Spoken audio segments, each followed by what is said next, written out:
And we are live. Hello, it's Hi, Colin Turniel, and hi it's everybody. Dave, and we're back. And so sorry about the problems with StreamYard, like sharing the document, but we figured it out. Suddenly it worked. And so we are not going to ask questions. We're just going to allow this to work. So, Dave, did you want to talk about what we're going to talk about tonight, like just introductory, and then while I share the document? I suppose, yeah. Well, how this got started basically was, well, it's been decades in the making, in the sense that, as somebody coming from a science background and not a religious background of any sort, it's always bothered me how spiritual people take scientific concepts and add it to their spirituality. Most recently, in with the word quantum, as if in a form of sympathetic magic, that using the word quantum will make whatever they say true. You see, because there's been a problem since the Enlightenment age that people have moved away from religion and moved on toward rationalistic thinking, science. The latest expression of that is quantum mechanics. However, they don't realize that they've left a lot behind by doing that, and also that science only deals with things that are quantifiable, that is to say, that are measurable. You can't just say quantum mechanics and add the word quantum to whatever your personal idea is and thereby make it true. That simply won't work. So um, Yeah. science, Well, part of it is, science. I think the science definition is actual science. Like, Dave, what you're talking about is actual science, meaning real science, verifiable science, established science, meaning vetted science.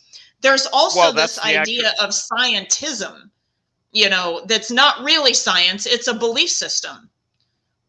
Well, that isn't science. It is a belief That's system, and right. a real scientist would say that's not only not science, it's crap. You know. Well, there is that. But we're going to get to that part. But All there right. are a All lot of right. people that don't realize that science and scientism are not the same thing. Hmm. And I thought that that was a very interesting word, because I was actually telling somebody earlier, he's actually a chiropractor, a friend of mine, and he asked me, like, what are you doing this afternoon? Because, you know, it was just relevant at the time. And I said, oh, we're going to do a video. And he asked me if it was about astrology. And I said, no, this is for the spiritual path, and it's going to be about science and spirituality. And then he says, oh, so you better tell them, like, no scientism, because he goes, there's a lot of fake science out there. So I'm like, that's exactly what we're going to talk about. So actually, that's awesome. So Dave, did you want me to read like part of the, like how it goes, and then like you Yeah, can talk, because like we can discuss? Okay, yeah, what I that thought sounds was, brilliant. reading Luthion's document there, you're gonna run across several concepts, and I can then talk about and maybe give the live listeners links about Yeah.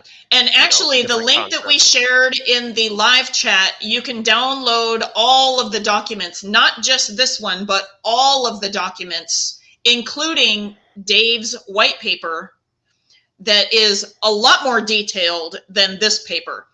And then, Dave, are we going to be doing a part two with this for questions and answers from our community? That's Like, and then like share maybe that's what I your had thought. paper Yeah, like in a part two? yeah, Yeah. Okay. So that's when what you I guys thought. have questions, we'll do a part two on the video. But this is kind of an introductory, to just like discuss the idea, like, in a beginning way. And so I will go ahead and begin reading everything, because I'm the one that's sharing the document in the screen. And so I can scroll, like, see, I have control, right? So I will read, and then Dave, you tell me when to pause, or like if it's not Right, natural, right? And right. because Now if I you noticed want, there's a. yeah, if you want to talk about something, you just like tell I me, right? notice. I I noticed there's a slight delay though between the time when I start speaking Hmm. and the time that you hear it. That you hear it. So I notice it we may too. have to Yeah. keep that into account. Yes. Okay. So I'll try to like be slow and try to really, listen, Hmm. because I realize that a time dead, like I may have to scroll back up or whatever, but Right, that's right. fine. So meanwhile, copyright 2022 by Luthien Marilyn. So Luthien, if you guys don't know who she is, she and Dave are kind of the head people for IV, which is in like a acronym, abbreviation for Il Salute Valion, which is a sister group of Tia Eldaleva. And it has a similar purpose. And it's kind of funny. I think that we've all come full circle right now, like about like our purposes are kind of a little bit more the same. But at the time that you guys made the group, it was a different purpose. It was like where we were like more about like outreach and, like getting people involved and, like rituals and some of the things. You guys were doing a lot more research and, like not only Tolkien research, but shamanic research and scientific research, which, that's kind of what, so there's a lot, that you guys are pulling in for this. And so there's a lot of crossover these days since we've become a nonprofit, and it's kind of like we're working together a lot more still. So I just thought I would tell you guys who Luthien is, and she's probably watching, or maybe she'll be watching the replay, and that'll be fine. So beware of quantum fairies. So, we're going to get to why we're titling it that, like, as we read the paper. Science can explain everything, right? There is a lot of confusion about science and religion, what they're about, and which one is, quote, right, unquote. If you're interested in spirituality, you'll have seen plenty examples of applying the word quantum to make any subject sound interesting and mysterious. New Age practitioners offering unusual methods to acquire material success, i.e., money, power. Spiritual theories or methods being described in terms taken from physics, wave, field, energy, etc.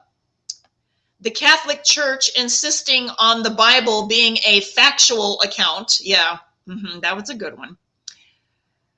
The confusion extends to related subjects as well. For instance, the idea that magic is about achieving physical results. And actually it is, but not in the way that it's shown, but that's fine. We'll talk about that later. The age-old, deeply rooted misunderstanding that alchemy is about physically changing lead into gold. I would agree. I think that true alchemy is doing that work spiritually and internally. We have to be the gold in order to do external things, if you will, but that's also a different topic. Dismissing the imagination as childish and irrelevant. Okay. So these are all we could take any one of these points and expand upon them. Dave, is this a good pausing place for you to make comments? Hello? Well, I didn't really. I really it's didn't have okay. a comment to make at this point. Okay, that's great. Okay, so I just wanted to, because of the lag and delay, I thought that I would just chime in and say, is it okay if I keep going? Right, so okay. I'm completely happy to keep going. So it's widespread and it's all but new. For instance, C.G. Jung and Tolkien alluded to it nearly 100 years ago. It seems to be related to science, gradually replacing religion as the single source of truth, in quotes, since the 19th century. And one of the weird collateral results is that truth has become more or less synonymous with factual. This is how science works, after all. A scientific theory must be falsifiable. One must be able to confirm its predictions by checking the facts. Because science and technology have been so successful, this way of thinking has spread to areas of human experience like religion and even art. where it's not just misapplied, but disastrous. Religion behaving like science is not religion, but a travesty. Boy, I think that should be just a quote right there. A religion that considers its tenets to be the facts put itself into a difficult position because they cannot be falsified as the scientific method requires. Science requires proof. And if a religion dresses itself up as a science, it should be able to provide proof, but it can't. The Catholic Church cannot prove that Jesus could turn water into wine. So they should stop claiming that it's factually true. This is why rational thinking people can't take religion dressed up as science seriously. Unfortunately, this is also why fundamentalism is such a problem. Some fundies, meaning fundamentals, are willing to take up the sword to prove the unprovable by any means. And similarly, magic has turned into a suspect kind of technology to influence other people or to play hide and seek with one's darker impulses. New Age is the worst imposter of the whole bunch. It's not just hard-boiled materialistic, i.e. The Secret, anyone, but shamelessly mangles terms from the physical sciences just to impress and bedazzle people. Quantum woo, healing using energy fields, advertising the law of attraction with probability waves and wave-particle duality. The list goes on and on. Whether it's willful deceit or ignorance, it's depressing, stupid, and disheartening because it violates and betrays both science and spirituality in one fell swoop. Of course, anyone who has paid attention in physics class in high school knows that this is all BS. But the problem is that many people didn't. For those people, here's a brief explanation of what quantum mechanics is and why it's nonsense to apply it to spirituality. Okay, I'd like to be able to interrupt at this point. Okay. Just to go over what. Okay, yeah. What that means is that, and in my more detailed paper here, you can look at that, and I go into quite a detailed explanation of when science can be used as a tool and when it can't. And as Bishop Stephen Holler, who did a number of token lectures, makes the point that there are things that can be true but aren't factual, in the sense that they aren't quantifiable. And if a thing isn't measurable, then it falls outside the realm of science, because science only deals with quantifiable quantities. So there you are, and that's why things like things that are not falsifiable fall outside the bounds of science, because there's no way to measure them. So you can't say whether such a thing is true or false. You just can't say anything about it. And that's where most spiritualities fall into the non-quantifiable realm. So, but a lot of people, for whatever reason, in the like Luthien made the point earlier, in the wider culture, think that a thing is either measurable or it doesn't exist, and that is a wrong idea. So right.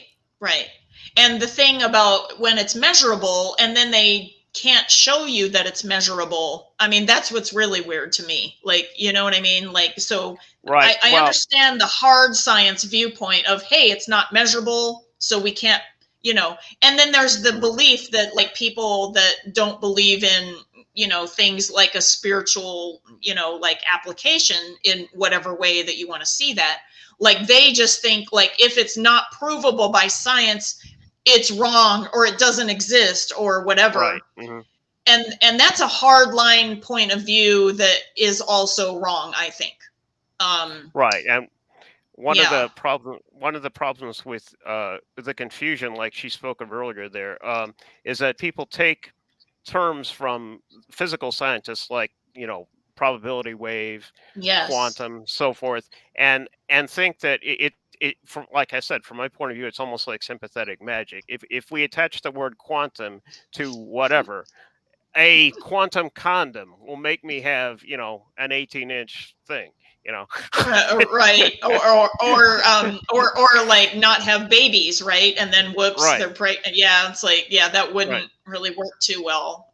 Yeah, so there's a whole lot of wiggle room that so and we'll get to the spiritual laws here in a moment because these quantum people that like sell this, like I guess spiritual, snake oil, if you will, that they're only like, even with the science part, first off, it's not true science, and that's the part that Dave is going to talk about and Luthien addresses in her paper.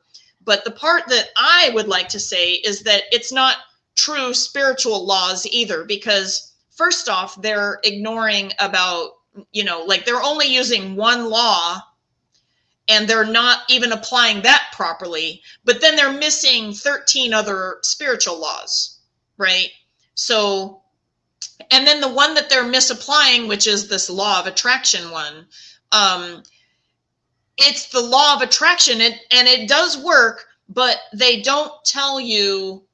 So if you are a vessel, right, like you're a human, okay, and you have your own thing, so you have a conscious, which is your awake consciousness, like you're listening to me talking to you, like you're consciously here right now, okay, in the body, all of the stuff. But we also have a subconscious that's going on, and the subconscious is about 95% of what we are doing, okay, and the conscious part is only about 5%, okay, and I'm saying that roughly, but you can get the figures from anywhere, like in psychology, which by the way I think is a combination of science with non-measurable things, but you are able to witness patterns, okay, and patterns vary across a lot of people, so we can't really say that that's a science per se, okay, but what we can say is that I do believe that the law of attraction can work, but if you are 95% working from your subconscious and 5% working from your conscious, when you do these wishings, like, I'm going to do these affirmations, I'm going to do these whatever, that is the 5% of your conscious doing the work. So you're only going to get a 5%, like vibration, if you will. But if the 95% of your subconscious has patterns in it that are like, oh no, that's dangerous, we can't have that, like that's going to be cut away, nope, we're not going to have it, your subconscious will override your conscious. So part of the whole thing is about working with your subconscious, and that's where hypnotherapy and a lot of other things will help you, like release traumas and all of the things that are like trapped in your subconscious. But they don't tell you this stuff in the sales slick thing, because they want you to think, oh, affirmations, they'll work. And they work only if you have cleaned up your subconscious, but most of us haven't. So, and not to mention the 13 other spiritual laws, which we'll talk about that later. Dave, would you like me to read more, or did you want me to like give more room? Let me see. The only thing that I would with regard to this section, and Okay. then I would recommend that anyone interested in token spirituality basically listen to the lecture J.R.R. Tolkien's Gnosis for our day. Oh And I yeah, can we can link that. yeah, I believe. Yeah. yeah, We'll I can. link it up for people. Okay, I can give the link to that right now if people want the link. Do you think? Okay. Okay. Do you want to put it in private chat, and then I'll put it into the Yeah, thing so that it'll link when I do it. yeah, If you do it, it might not link. So right. yeah. Let's see. Okay, here. so I'm going to switch back over here. And while I'm switched back over, Merlin is, oh, nice, metaphysical. Oh, yes, yeah. Okay. So let me go over here to private chat. Okay. Okay. Just a second here. Okay, no worries. Hi, Mariel. Okay. Nice to see you. I'm going to post it into the private chat here. Just a second. Okay, no problem. There we go. I'm glad you guys made it tonight on short notice, and apologize for the wonkiness with the getting the document up and loaded, but we're all here. Now this guy, he's an old Hungarian man, and he has an accent. So I'm gonna post the PDF transcript that Lucian made also, because some beautiful. people may have trouble with his accent. So okay. Let's see. Let's see here. There's the audio link first, and then the transcript. Oops, sorry, that came out wrong here. Oh, that's okay. Now, isn't Dr. Heller from gnosis.org? Yeah. That he's like their head lecturer, basically, their head spiritual person. There we go. Ignore the second link in the private chat because I posted it twice by accident, so it's all run together. Oh. So the next one there, the one that ends in .pdf. Oh. I see. One down. Okay. Copy link address. Okay. Okay. Document. Okay. Paste. Okay, and by the way, any of you who are attending the class, can you type in and let me know if the links work? Because I cannot tell from the StreamYard interface if they are working, so it'd be great to know that you guys can access this information. It should work. They're direct links, so anybody who can play things and read PDFs should be able to see it. Yeah. But what I wanted, so what I'm doing is I'm checking that YouTube has linked meaning that they have linked it within the chat.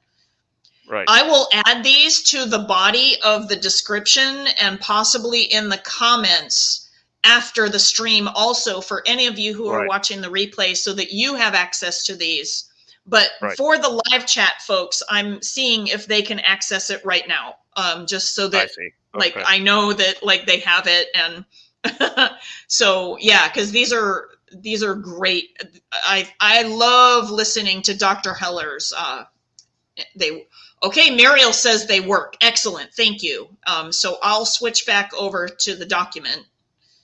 And so, Dave, go ahead and along with Dr. Heller, did you want to say anything else before I started reading the rest of the document? Okay. No, that's fine. Excellent. Oh, excellent. Okay, so we're going to go into, this is how quantum mechanics actually works. Okay, so this is I guess this would be the meat of this whole video today, right here. She says, psst, here is what quantum mechanics is and what it isn't. Quantum mechanics is the branch of science dealing with the behavior of matter and light on a very small scale. The size of individual atomic particles like electrons, protons, and photons. Remember this, it's absolutely essential. Quantum mechanics says nothing about how everyday objects behave. Then, what makes quantum mechanics such a desirable label to slap onto 1001 New Age offerings? That's simple, because it sells. It's weird as hell, baffling and mysterious, and if physicists take something as weird as quantum mechanics seriously, it should be perfectly okay for us to use, right? So here's our Arcturian quantum Reiki get witch quickly scheme. Order our method now for only $99.90. Success guaranteed as long as you have the right mindset, right? Yeah. Quantum mechanics is weird because nobody really knows what's going on that small scale. If you were the size of an ant, you wouldn't even recognize the world any longer. But you'll have 10 billion times smaller than you are to match the scale when the quantum behavior happens. Your intuition about how the world works is all wrong on that tiny of a scale. Knowing that, physicists don't bother trying to understand it with their human senses and expectations because they have mathematics, which works much better in such cases. So that makes sense to me.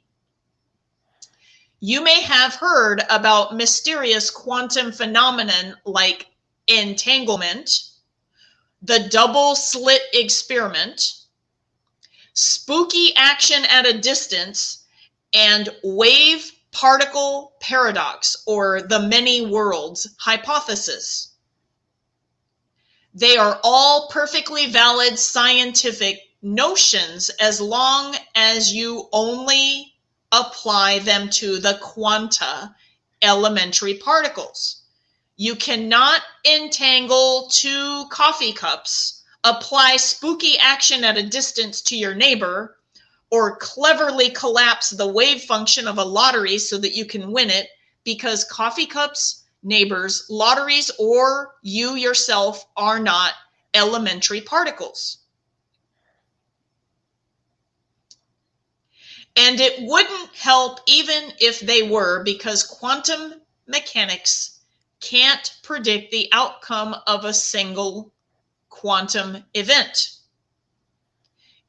It only gives a probability that something happens. For instance, that there's a 62% chance Schrodinger's cat is alive and 38% it's not. Dave, do you want to talk about Schrodinger's cat for people that might not know what that is? Well, it all deals with probabilities, and that's how, using mathematics, which is my personal specialty. I'm not really into physics, so I had to read up on this because it's not my interest. But basically, it's that when you, at the quantum level, you can measure the certain qualities, but then others fall away. Like you can measure the position of a particle, but then not its trajectory or its speed. And if you measure one of those, you can tell its trajectory and speed, but you can't tell its position, and other things like that. The other ones that then fall out of phase become probabilities. So, and most people aren't used to thinking that way. I'm used to thinking that way because that's just the way I am. But for me, it doesn't really apply to quantum mechanics. It applies to basically to math, right? yeah. So, and I use mathematics for things that interest me, and that's one of the things that make mathematics very useful. Is you can apply it to a great many different things. It's not locked into any one subject. But because of the way quantum physicists, not so much quantum physicists as particle physics, but quantum physicists in the sense of quantum cosmologists, came up with that multi-worlds hypothesis, the concept entered the global culture, and now people say, well, it must be the case that there's a billion versions of me doing many different things, and one of those I died as a baby, and in the other one I'm a quadrillionaire. But you can't really, right. But we're talking about, like, even if that was true, not factual, true, it would still not be in the realm of science. This is more belief system oriented, whether Right. it's Right. And spirituality, religion, other, it's yeah, not science. the problem Yeah. with quantum cosmology is the concept entered general culture, and I have a number of videos in my main paper that goes into a Okay. physicist himself explaining that that the the idea of how can I put it? He basically goes into he recognizes that quantum cosmologists themselves have been responsible for a lot of the quantum woo in the global culture, because they they extended the terms of general concepts which exist in English without providing You're, I precise know who you're definitions talking of. about. Yeah. Yeah. So Yeah. You're talking about guys like Fred Allen Wolf, right? right, right. Mm-hmm. Yeah, because he is a physicist, and he was one of the ones that went into like crossing it into spiritual territory, which, by the way, I think can be excellent work. But then it's like disclaimer ahead, like meaning now it's leaving the area of science, right? Right. Right. Now, I And do then you think get that you people. can measure things. I think that you can like record patterns, kind of like with philosophy. You record patterns of like behaviors, and oh, when this happens, then this happens. You Psychology you is another can, one. but When this happens, this happens. But it's not you like across the board, because uh every person is different. It's not going to like be applicable in the same way that science is. You take an apple and you do this, and this happens every time that you do it, you right? can, but that gets into the concept of levels of measurement, which I go into in my more detailed paper. Yes. In the in the sense that there are basically different levels of measurement. The first and lowest one is nominal. Things have names, but that's about it. The next one is ordinal. Things can be named and ranked, like this rank one, Right. like this first order, second order, third order.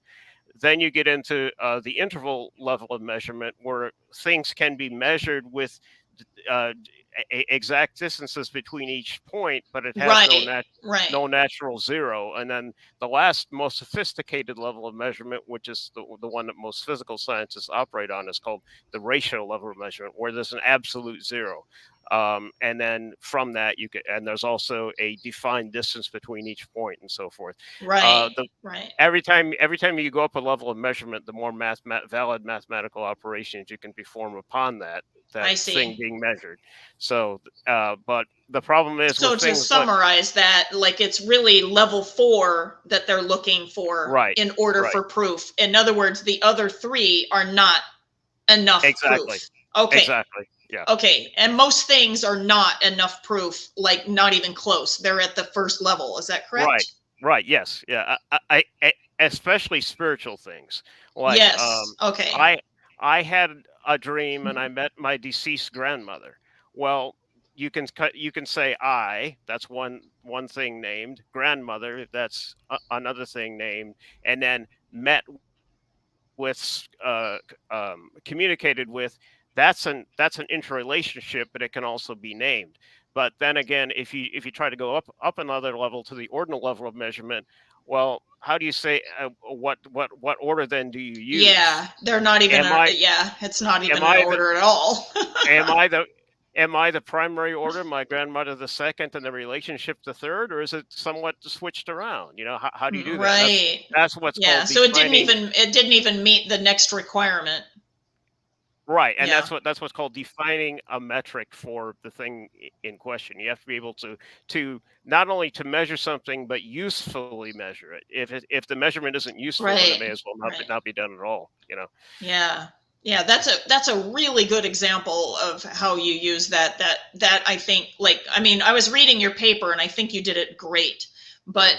that example that you used, I think that that's really helpful for our spiritual people, because Oh, we okay, are a good. spiritual path. So most people Hmm. that are probably watching this video are more interested in the spirituality part than the science part. But I also Hmm. still think that it's Right. a very useful for them to know what science is and what science isn't.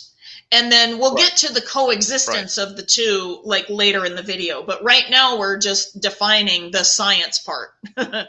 And Right. it has to do with being physically measurable by these four, requirements of measurement that Dave talked about. And if you want the actual four things, they are in the paper that is attached to the mega.nz link that you have in the live chat. And later, I'm going to put in the video description and the comments on the video so that you guys can look if you guys are getting the replay. So now, like, we'll pick up where we did with Schrodinger's cat. By the way, you guys can Google what Schrodinger's cat experiment is. Like, if you don't understand what that experiment is, it's a very famous scientific phenomenon. Okay, so I'll just say that.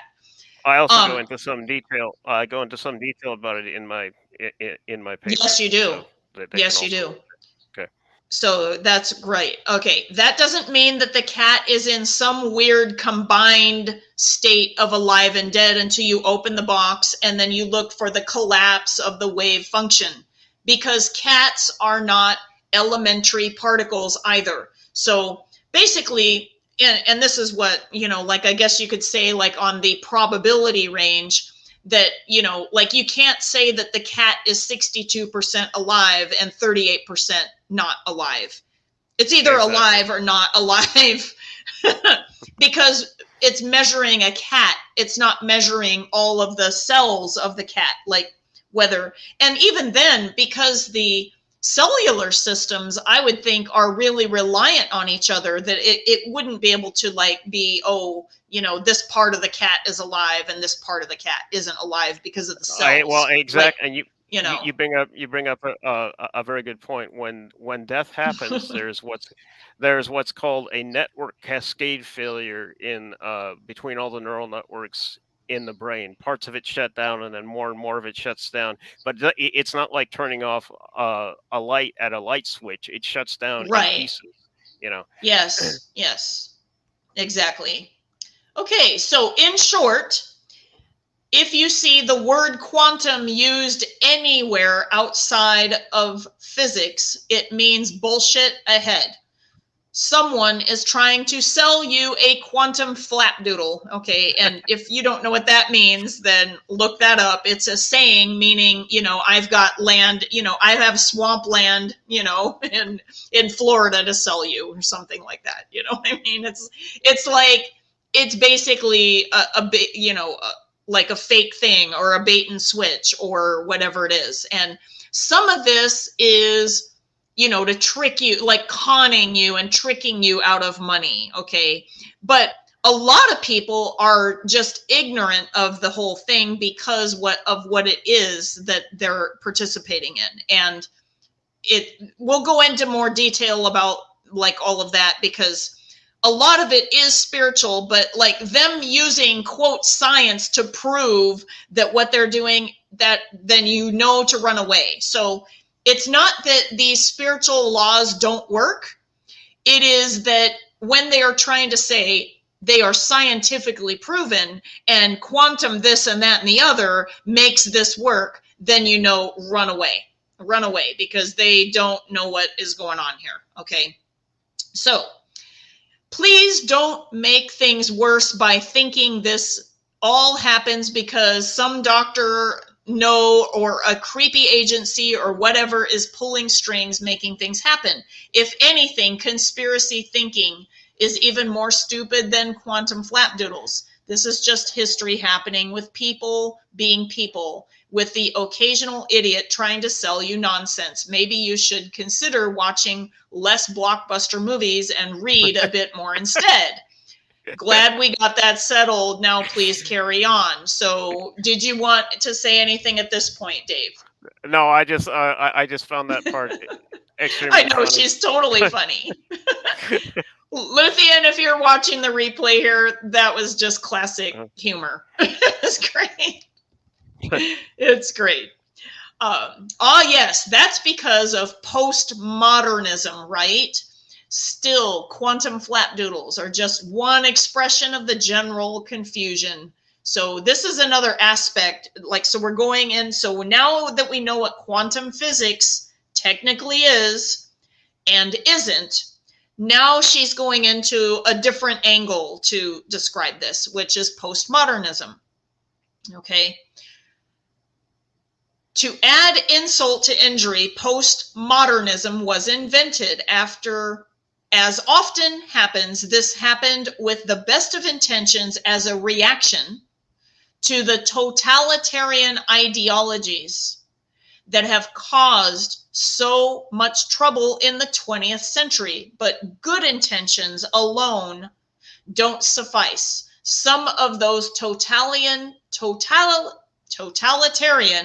ideologies got started with the best of intentions just as well.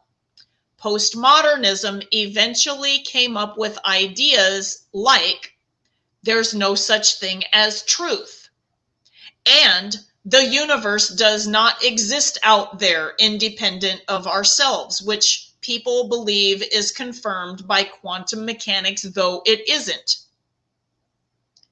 After the Sokol affair, postmodernism became a laughingstock of science, but that did not stop many of its ideas to seep through the Western culture. We often find two contradicting ideas in people who show interest in Tolkienian spirituality. So these are the two primary viewpoints. One, science can explain everything. Well, that's certainly not the case. Okay, or there's no such thing as truth, or the universe does not exist outside of me. Okay, we sometimes hear that expressed as such principles are fundamental to engaging the imaginal realm. No, they're not. Quite the contrary, they will keep you from finding it. Okay, so basically what it is that if you are doing, like even from a spiritual angle, if you are doing spiritual bypass, you're not going to find the spiritual things that you are looking for either. Okay, I think that's what she's trying to say here. Okay, so it's not just, la la la, pretend and, all of that. Like there's actually other things that need to be happening for even entering imaginal. So this is like the beginning of that discussion. Okay.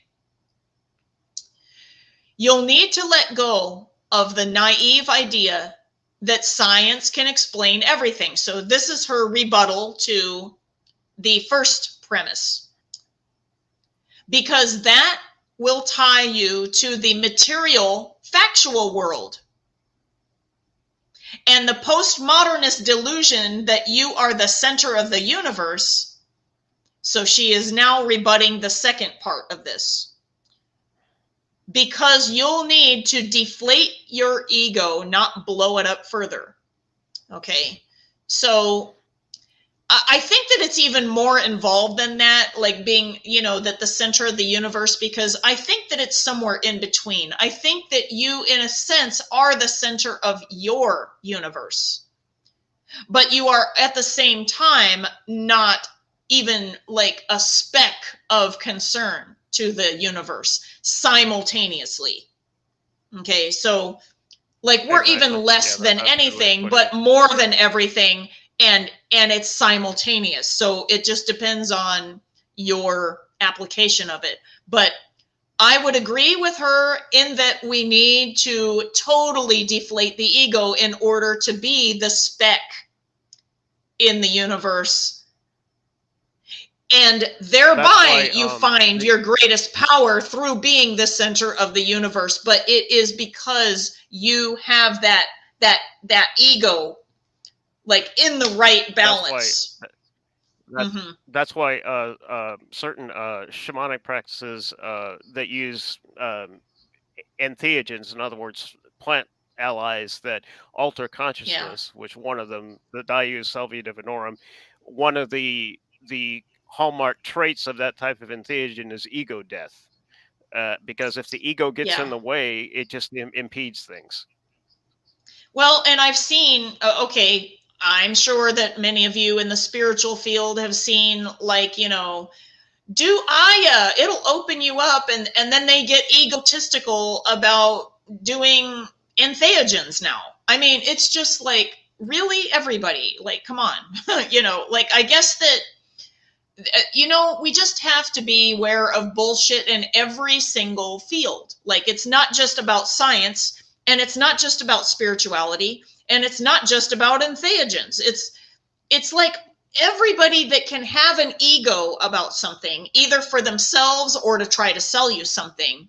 It's just, you got to just navigate like wisely. Yeah, okay. And I think that's that's what a we're trying to talk about. that's a problem with humans generally, is they're full of It ego no is. matter It what field is. they're in. It is. And we're trying to, like, I guess, be of service to allow people to at least be warned on the science level. And then, like, and so Luthien is actually going to address the imaginal, which is not science. Okay.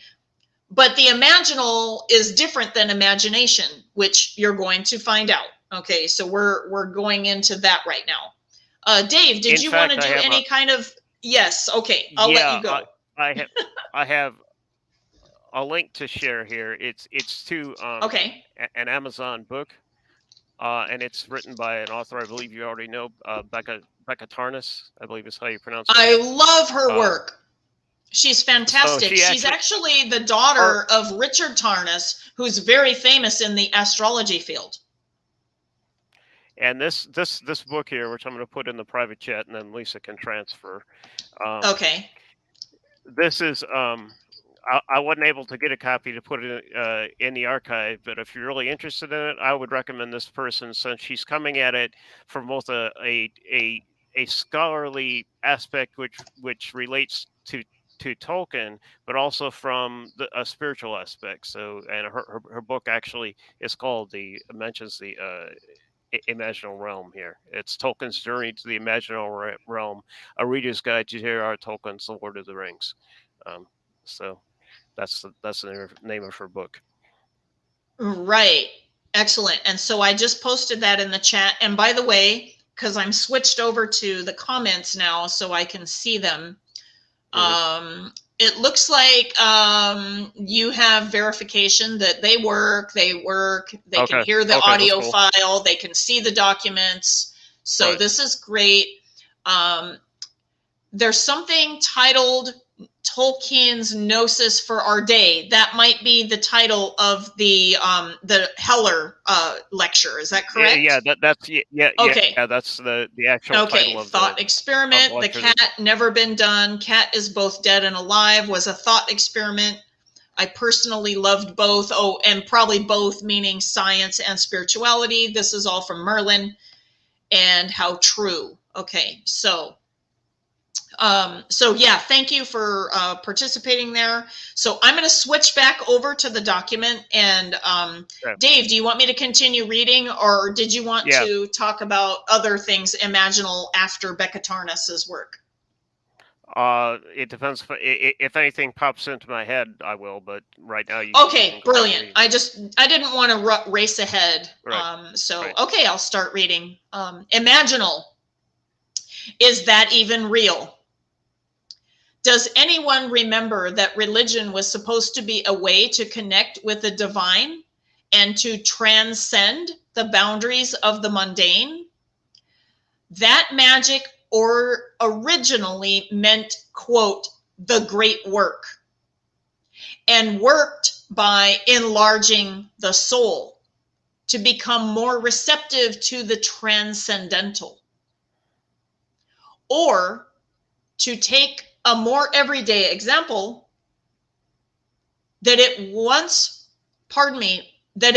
once not necessarily a recommendation for a TV series to be based on fact. You see, if only facts are real, there is nothing outside of the mundane.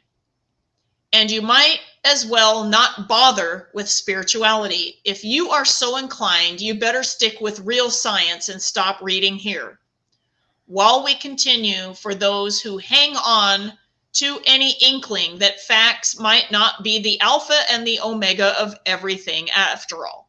Well, I'm going to guess that most people who are watching this video, because we are a spirituality, okay, you guys are interested in this, so you're not going to stop reading, okay? So I'm going to read Mythopoeia from J.R.R. Tolkien. Yes, wish fulfillment dreams we spin to cheat our timid hearts, an ugly fact defeat. Whence came the wish, and whence the power to dream, or some things fair and others ugly deem? Such isles they saw afar, and ones more fair, and those that hear them yet beware. They have seen death and ultimate defeat, and yet they would not in despair retreat, but oft to victory have tuned the lyre and kindled hearts with legendary fire, illuminating now, and dark hath been with light of suns, as yet by no man seen. And that's Mythopoeia by J.R.R. Tolkien. If you want to really understand what Tolkien is talking about here, you must be willing to not just let go of those two fashionable delusions mentioned above. That will take care of postmodernist nonsense, but not yet of the regular modernist nonsense that has been around much longer. And that idea is that the imaginal is not real. So, next stage here is, what is the imaginal? To recap, due to the success of science and technology since the 19th century, true has come to mean factual. This is okay as long as you are doing science, but not so much for anything else. In particular, this shift is meaning has forced religion and spirituality in a pseudo-scientific materialist mold, claiming to deal with facts. The notion of another intersecting reality, not necessarily factual, but real nonetheless, has been all but erased from public consciousness. We only take our rational mind seriously, but the rational mind can't go there.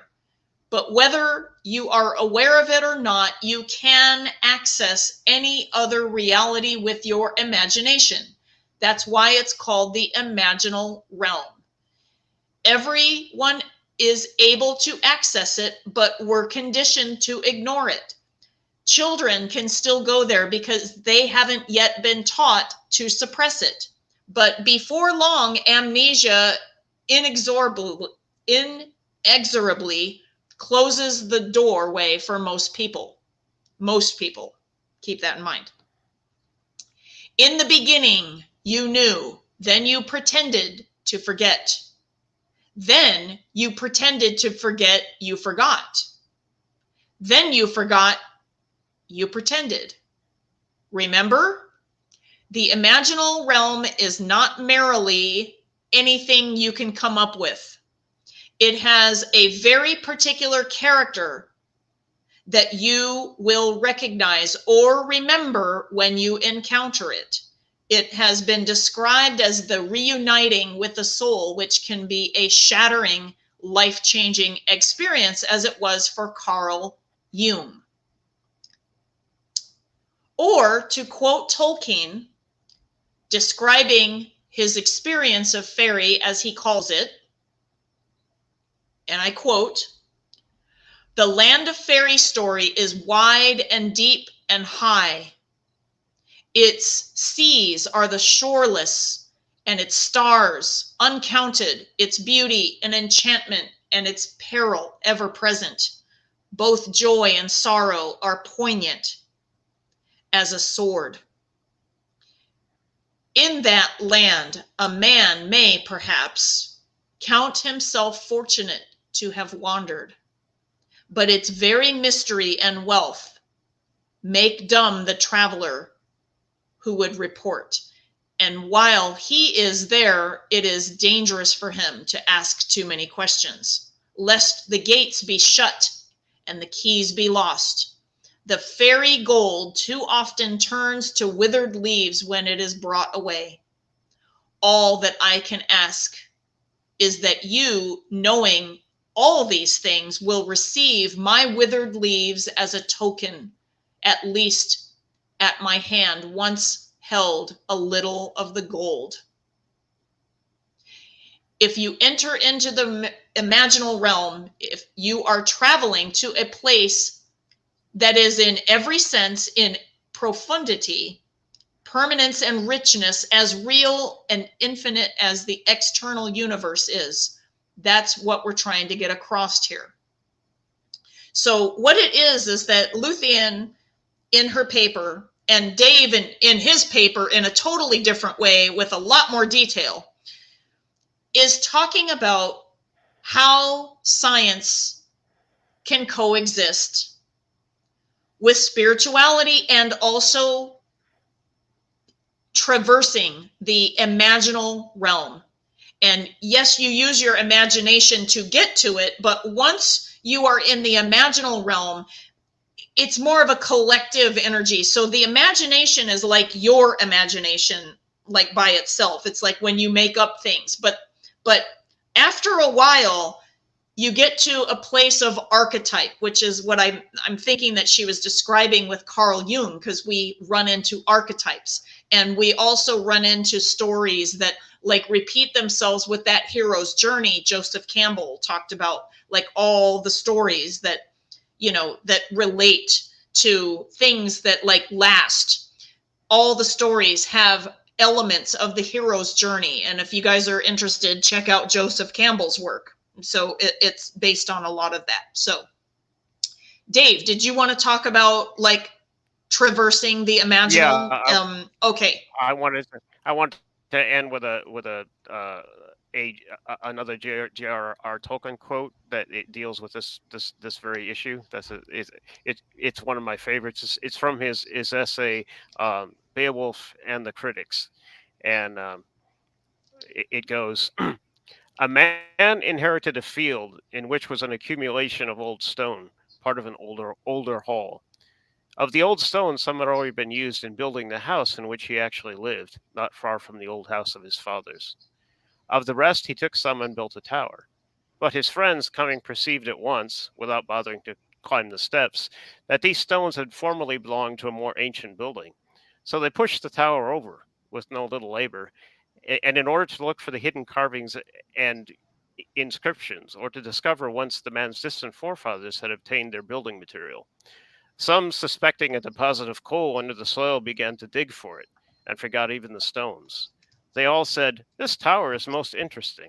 But they also said, after pushing it over, "What a muddle it is in."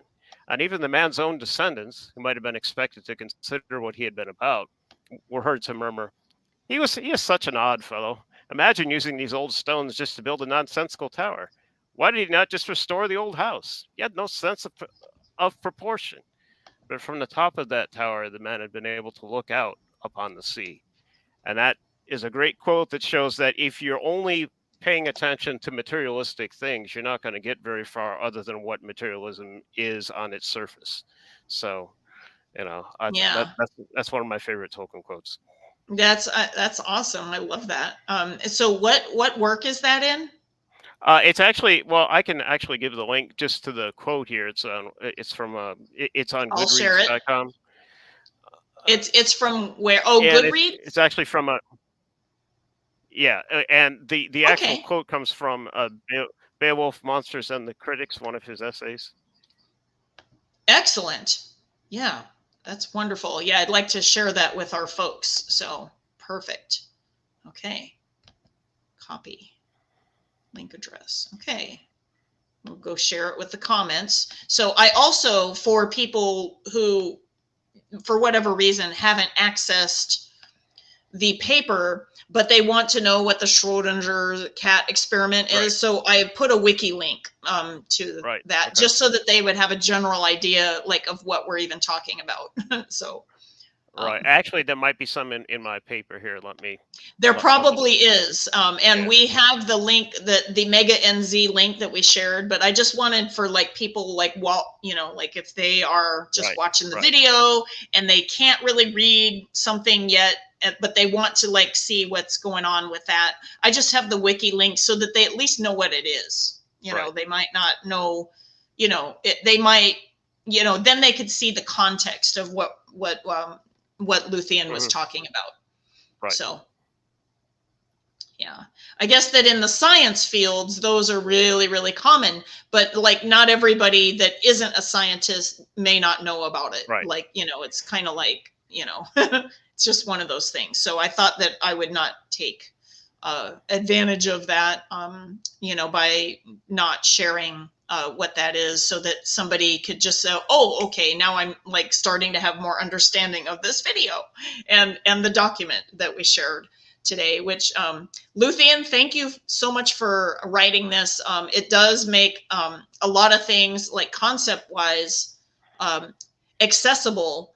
And so I think that the final part of our, you know, presentation today, and we could go in further, way further if we want to, in part 2, if you guys are interested in part 2, if you have questions that you want asked, after you read Dave's document and maybe watch the video, we can do a Q&A for a part 2, for, you know, the patrons, or like even for the public, if that's, you know, if you guys are public and you guys want the explanation. So we'll do it for that. But I just wanted to say that the part where I wrote it in the description below, but I just summarized it as science and spirituality can coexist. And the reason is because science is the physical world, okay, and the measurement and all of those types of things. And the spirituality is the non-physical world, or the things that we can't measure, but we know are true. And so earlier I was talking about the law of attraction and how they use that as, you know, kind of like another reason for you to do the spiritual laws of all of these types of things. There are many other spiritual laws. And so I had linked a couple of places online to educate all of you with the spiritual laws. I may add those links in the description, like, so that people can read what the spiritual laws are. Okay. Because there's a couple of places that you get spiritual laws. And also it depends on which spiritual, you know, like religion or doctrine or what have you, that you also like are a part of. So that, but I will tell you that regardless of what it is, many of the themes of spiritual law translate throughout other religions. Okay, so there's kind of like, you know, all paths lead to one, you know, kind of thing like that. So it's kind of like that. There is spiritual laws. And I don't think that many of these, you know, grease lightning salespeople are using all of the spiritual laws when they are talking about what they want to talk about. So, Oh, there's also this this video link I wanted to share. This is basically okay. you've seen it before, Lisa. It's a Okay. video. It's with this young lady who is interested in science and logic, Oh, and this particular video has to deal with the concepts of wave particle duality with regard to something called the oh, double slit I did watch experiment, that and she video. explains, Yes. Hmm. yeah, she explains what that Very is. cool. So I just Okay. pasted So it in the this is private another chat there. YouTube video for you guys to watch, so that, and I had a good experience watching that. So that's great. Okay, it looks like it worked. Okay, cool. So brilliant. And so, yeah, um, Dave, did you want to go into like the coexistence like any further than like my simple explanation? Well, it's hard to do without getting into a lot of details, which I already do in my paper. Which you did in your paper. So, okay, Yeah, so we're going to save that for part 2, right? yeah, right. Okay, that sounds great. So, and it's 6:30, and so yeah, I know some of you guys have to run. It's Friday night, so I know that like many of you have things going on, like for like either going somewhere or like the next morning, and you're gonna be doing stuff. So maybe we'll end here, but I do want to like wait for a moment and see if any of you in the audience tonight on the live chat have any questions right now. Also, if you guys are watching the replay of this, you can ask questions in the comments below. Okay, so either one. Merlin says, thank you, Calentierniel. Thank you, Dave. Thank you, Luthien. So I guess he's Cool. good to go. Thank you. Thank you, Merlin. We appreciate you being here. And so we have quite a few of you here, so I'll wait for a bit. Let's see, Faith is here, Draco's here, Nimwe's here, Muriel's here, and of course Merlin. And so we have quite a few of you here tonight, so that's really fabulous. One thing I want to say, that this doesn't have anything to do with any of the material itself, other than it's possible that somebody listening to this in the future, where Luthien's mention of the Catholic Church may think that, oh, she's picking on the Catholic Church, but she was raised Catholic, so it's not like she's an external critic or something. It's just she was raised in it, so she speaks out of her own experience with things that happened to her. So, I didn't mention any churches in mind because I wasn't raised in a church household. So there was nothing there to fight against. Right. Yeah. So yeah. And the thing is that that is also something that we think that is really interesting, wherein and Faith, by the way, also Catholic Church raised, Christian, says, yes, thank you, I don't mind. Okay. So yeah, she didn't mind that was okay. Something that was said. Mariel, I'm so sorry that you're feeling sick. And so no questions for now, but yeah, I'll let you get going so you can rest. Thank you again for joining us this evening, from Argentina. We love, we're sending our Tia Oliva love to you. Okay. We want you to get well. And we hope that you can get back in the States at some point, and it'll be awesome. What was I going to say about okay. And so it's not just the Catholic Church. I mean, I noticed it also with the Protestant like branched churches also. Like they do the same thing, wherein, so what'll happen is that they are trying to like, let's say that they would like to convert scientists into Christians. But they're using their Bible in order to try to prove Christianity to the scientists. The Bible is the, document of like, and then when the scientist says, well, prove that like this happened in history, like you don't have any archaeological, you don't have any proof that it happened. Okay, so we just think that this is somebody's story. Oh no, like it's the factual truth. I see that behavior not just in a Catholic church. I see it in a lot of Christian churches. Okay, wherein the history is undisputed fact, and these types of things. That is not to say that the Bible doesn't have a lot of, I guess, lessons of love and beauty, and also like being in the right heart alignment and all of those types of things. But there is a lot of, I guess, talk about, flapdoodle. Okay, like there's a lot of that going on in those kinds of areas also. Well, it even happens to some extent within neo-paganism. I remember when we first started this path in in 2005, it was the rage on the internet at the time that Wicca comes from a tradition going back 30,000 years. Yes, exactly. And not to mention, like when we came in with Tolkien, like actually really delving into a very deep place of mythology when he was working on his work. That seems like, an imagination and telling a story and that he made it up. But then when, he was asked about it by the Inklings, and you guys can check out the Tolkien Professor. He talks about this too. Dr. Corey Olson. He says, hey, can you, hey, Tolkien, can you rework this part of the story? Because, this is fascinating, but we want to know what happened with this, what happened with that, what happened with this. And rather than Tolkien responding and saying, hey, you're right, maybe I'll rework that part, what he said was he would go find out. Well, why would you say that if you were not getting it from some external source? But in Tolkien's case, the external source was within the imaginal realms. He had to go there to get those things. And by the way, that's how you know imagination from imaginal. Because if it's imagination, you can make it up.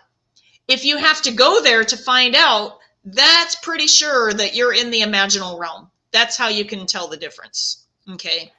Yeah, I mean. And Merlin says, look at America right now. Exactly, meaning, and by the way, I do think that there is some forces at work that are deliberately dividing and conquering, because that's what they do. That's what happens, where, you get people hysterical on both sides of whatever an issue is, and then it divides, and then it's easier to conquer that, and if you keep people like always guessing about like what's going on, the most dangerous thing for what they want is if everybody united together, regardless of their viewpoints, and then stuck it to the people that are causing these divisions.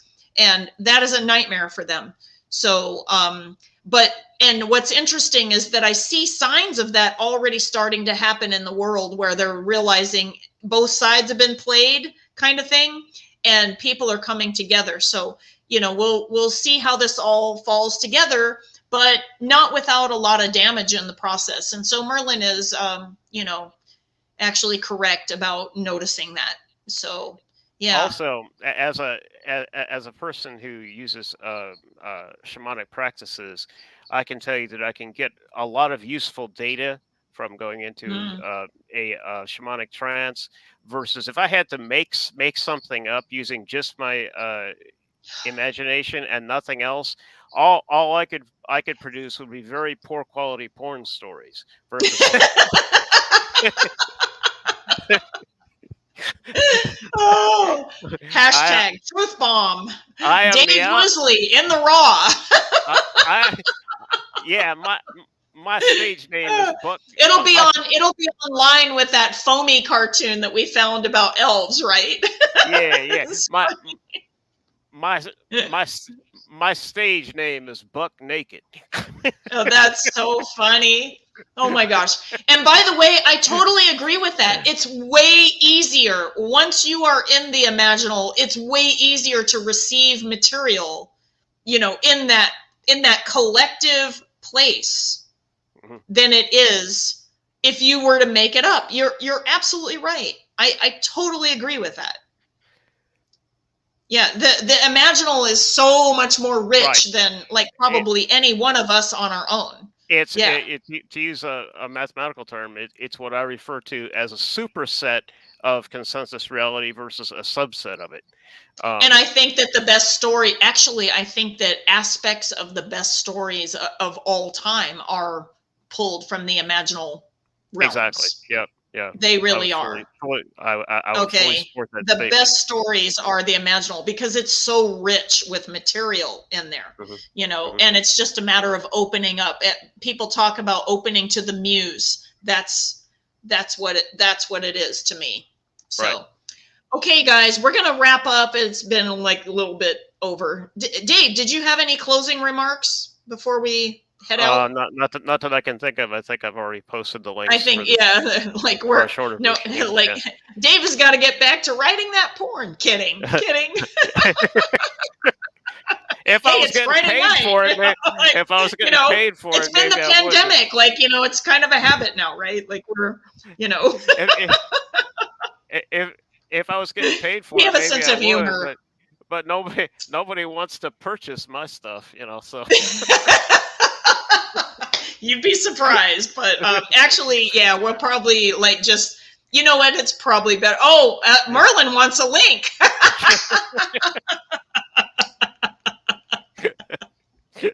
That's awesome. Maybe it's a different link, but like I just thought that was funny. So just double checking, Merlin. Do you have an actual thing that the link is for? Oh, he says he's joking. Okay, good. See, we have a sense of humor, because a lot of people think like that we're really, really serious, and there are aspects of like when we are serious. Like for instance, when we see all of these, quantum law of attraction salespeople like trying to, screw you over, okay, like, or maybe not trying to screw you over, but they're like the blind leading the blind. Okay. Yeah, exactly. We would like to warn you guys about this and say, hey, that's not what's going on. Now, we're not telling you what to think. Okay. We want you to have individual, because all of us have inner authority that is usually like aligned in our, like our intuition is really good at like when we're tuned into that, being our inner authority, helping us navigate our lives.